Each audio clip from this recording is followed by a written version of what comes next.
Jarmo, thank you for joining us Yes. less than 24 hours ahead of the NHL's trade deadline. We appreciate the time. You know I got to start with this quickie business because Jonathan Quick was with you for a hot second, not even a cup of coffee. I don't think the coffee didn't have time to brew. But was it always your intention to flip Jonathan Quick? We just wanted to do the right thing for a future Hall of Famer, Jonathan Quick, and he gets to stay close to home with his family and gets to play for a team that's in the playoff picture and going for the Stanley Cup.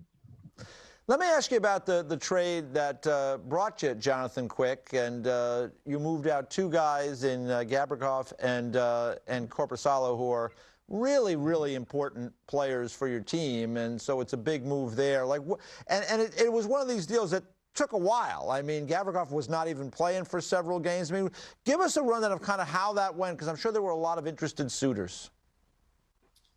Yeah, it took a while, a little bit longer than we wanted it to take.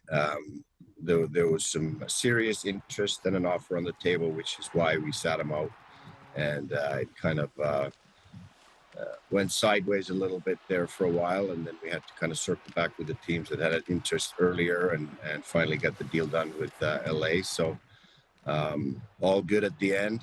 He was a great player for us, as was Joonas Korpisalo. We're going to miss them both, but where we're at right now in the standings and with our season and them being pending UFAs, we had to make these decisions. Jarmo, there was a lot of reporting that the Gavrikov was close to making a deal. It seems like you're saying that now, that it was close and it didn't happen. I mean, that has to be frustrating as you're trying to piece all these things together. How close did it get? Well, I don't actually know exactly how close it would get, and there's no reason to really go back there. Everybody's trying to make their team better. They have some options on the table, and sometimes deals fall apart that you thought that you were making, and that's just part of the business. This might be recency bias on my part, but this deadline in particular, it just feels a bit more like a frenzy in the lead up to the actual deadline than years past. There's a lot. It feels like, I guess what I'm trying to say is that the supply and demand within the market is high. There's a lot of good players available for deals to be made. I mean, Gavrikov is a great example. Numerous teams, I'm sure, interested in him. Once you make that deal and Gavrikov's off the table, Korpisalo is going to, do you ever get notes from GMs that are like, why didn't you tell me you were close with this other team? Like, I wanted him. Like, do those types of conversations ever happen afterwards? Most of the GMs do their homework very well, so that they're in constant contact with the teams that they want to talk to, where there's a player of their interest. So there's a lot of communication with the teams. I made sure that everybody knew that Gavrikov was available, everybody that we thought they could use him and trade for him. Same with Korpisalo. So there were several conversations with a lot of teams before this deal was done. So, like I said, there's a lot of phone calls go into before the actual deal is made. So nobody's left unknown. Jarmo, it seems like there are a lot of defensemen on the move. I mean, it seems, I would say like a third of the defensemen seems like they're trading places right now. Did that had to kind of impact what you could do at Gavrikov, because there were a lot of options for teams that were looking for those type of players? Yeah, absolutely, and especially when there are quality players available, that changes the market. Sometimes they, teams make a decision just before the deadline where they might drop out of the playoff picture far enough that they have to make this type of decisions. We knew this for a while now, so we were prepared and we did it early, but definitely there was some competition showing up late in the game. Should we expect anything? Do you expect, I guess, to be busy or taking care of any other pieces of business over the next 24 hours? We're going to try our best, and it's going to continue after the deadline too. Then we got our sights into next season. We have a young team that's building, and we want to make our team better. So whatever the opportunities may become available here before the deadline or into the off season, now we got some draft capital to work with, and that's always valuable now, and gets even more valuable when we get to the draft. And we have 2 first-round picks now, and several others. So we'll have a lot to work with. You also moved Jacob Voracek out, and, you know, he's someone that's been dealing with a significant injury issue, uncertain about his future. What goes into a deal like that when it seems like you're just trying to kind of create some space for yourself and working with Arizona to make that deal?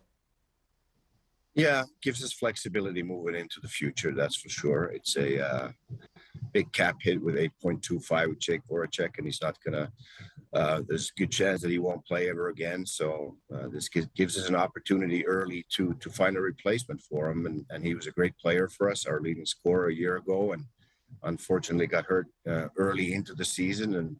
And we missed him. He had a great career for a reason. He's a big personality in the locker room, a leader, and a guy that young guys look up to. And we wish him nothing but the best. So, but you know, there's other factors that go into it too. When you're up against the cap, you could have a bonus rollover that hurts your cap situation next year, and it gets complicated.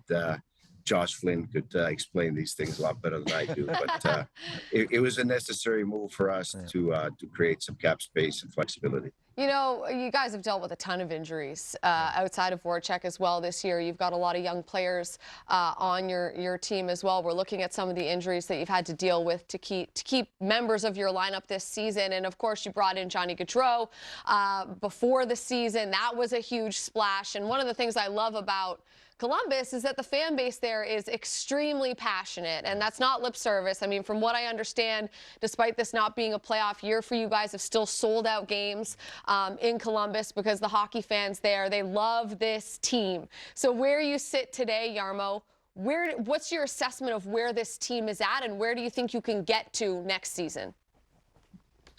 This year's obviously been a torture for us all. It's we don't like to sit in the bottom of the standings, and we don't like to lose games. And you know, we've done our share of winning here when we went 4 times in a row into the playoffs, and that's the most exciting time of the year, and that's what we all work for.